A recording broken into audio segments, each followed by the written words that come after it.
Hey there gamers, DreamcastGuy here, and today we're going to talk about the PlayStation Network outage because it's now been over 12 hours since stuff initially crashed, and I did a video yesterday talking about how nobody could go online, but the comment section was filled with people saying their physical games don't work, their single-player games don't work. Basically, if PlayStation is not constantly connected to the internet, a lot of the experiences that you love the most simply don't work. Your system is practically a brick unless the digital licenses are constantly being redeemed. But let me explain what that means and why I feel like PlayStation owes us. Hi, hope you're having a great day, and if you could, please give this video a like and subscribe if you haven't already. So, I just woke up, and I got to admit, I was actually surprised to see the fact that it's still not fixed. I see this everywhere. This actually just got posted. PlayStation Network has now been down worldwide for over 14 hours. Now,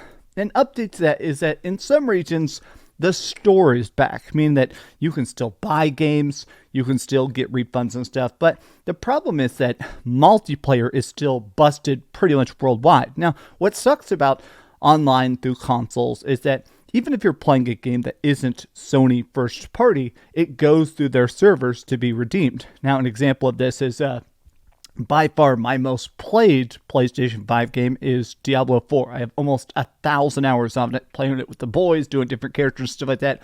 But even though that's connecting to Blizzard servers, even though I can play it on my Xbox or my Steam Deck or Battle.net or whatever, it technically, on PlayStation, it needs to look at the verification. It won't let it work. It's saying, oh, the servers aren't on, even when they definitely are, because I can play the same exact characters on the same account, but on my PC for free. So the fact that this is starting to come online, it's nice that you can, still verify your single-player games and stuff. It does suck that multiplayer is seemingly still crashed worldwide. Now, it does see some people saying, this is why single-player games are best.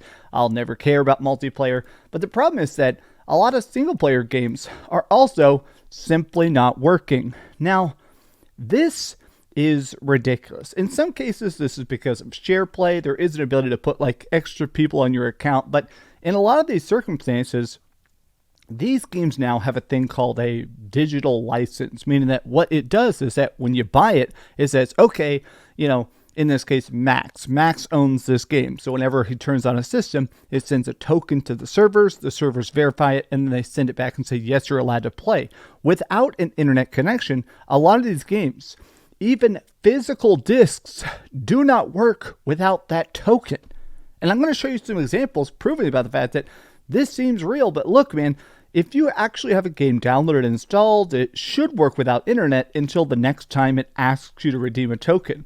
Look at this. I've tested it. You cannot even pair a disk drive to the PlayStation 5 if PSN is down. So, given that my collection is physical, my PS5 Pro is effectively bricked until PS5 comes back. Okay, so this is a weird legality thing, which is that Sony, they developed Blu-rays. They're the inventor of Blu-rays. And so one of their weird things they did is, okay, everybody put out Blu-ray movies, put out Blu-ray TV shows and stuff, and it'll work on our Blu-ray players. But they put in some legal thing that said, we promise that anytime somebody gets a Blu-ray, it has to talk to the internet before it will work. That's why if you actually try to put a Blu-ray movie into your Xbox, it actually has to download a Blu-ray app from Sony to work on the Xbox. So it sucks the fact that just because they're trying to be overly obsessively fastidious about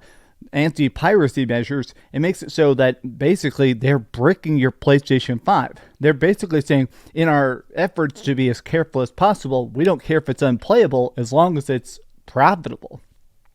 Even physical games are bricked without a PlayStation Network access. If you need to pair a disk drive, this is why physical disk drives are vital.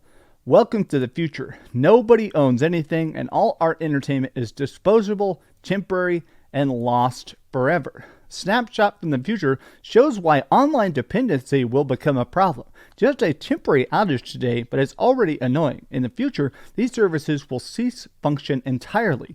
Everything that doesn't work out of the box, you can chuck in the bin. Now, I have been a physical game collector for pretty much my entire life, but even that term, I must admit, sounds weird because when you and I think about physical games, I mean, at this point, we think about stuff like this, here's a real disc, but that wasn't the case. For a long time, it basically meant, okay, here's my little Hello Kitty carrying case for my Game Boy. And all the games that go into my Game Boy are actual games because this is just how games worked. If you didn't have a cartridge, then you couldn't play it. But it is weird to think about now that your Game Boy, your Super Nintendo, your original Xbox, your old school PS2, your hacked PlayStation Classic, everything worked straight out of the box, and it does forever until the system breaks or the disc gets scratched or the batteries inside your cartridge die.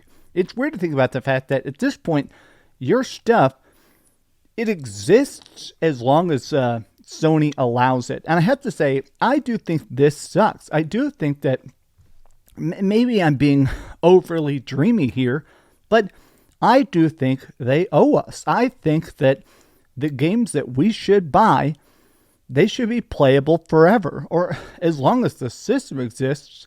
It's weird to think about the fact that if Sony goes bankrupt tomorrow, or Sony does some internal metrics and they realize that, no, backwards compatibility isn't profitable anymore, they'll shut it off.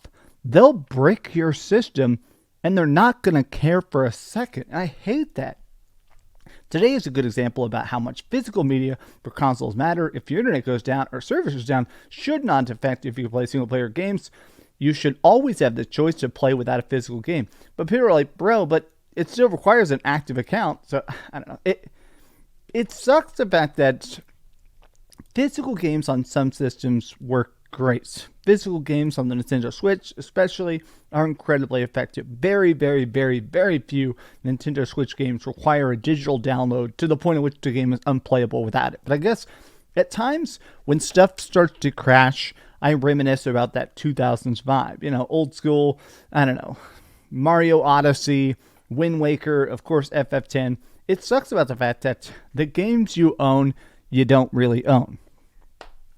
This has just been an off-the-cuff rant because, honestly, I am annoyed about the fact that the servers are down, but it's also more than that. It does worry me about the fact that the games I love the most, am I going to be able to show them to my kids? Will they exist? Am I going to have to emulate PlayStation 5 games in 10 years to even see them again? How is this actually going to function? Tell me your thoughts in the comments down below. If you enjoyed this video, be sure to give it a like, subscribe if you haven't already, and please keep dreaming. That video yesterday got to number 9 on trending, which is crazy. I think it's the highest on trending I've ever gotten, which is definitely weird. Thanks so much for watching that video. If you want to see something else, you can always click this link to see what I put up last, or, subscribe and see what's coming up next. Also, I promise that whatever I do, it'll try not to suck.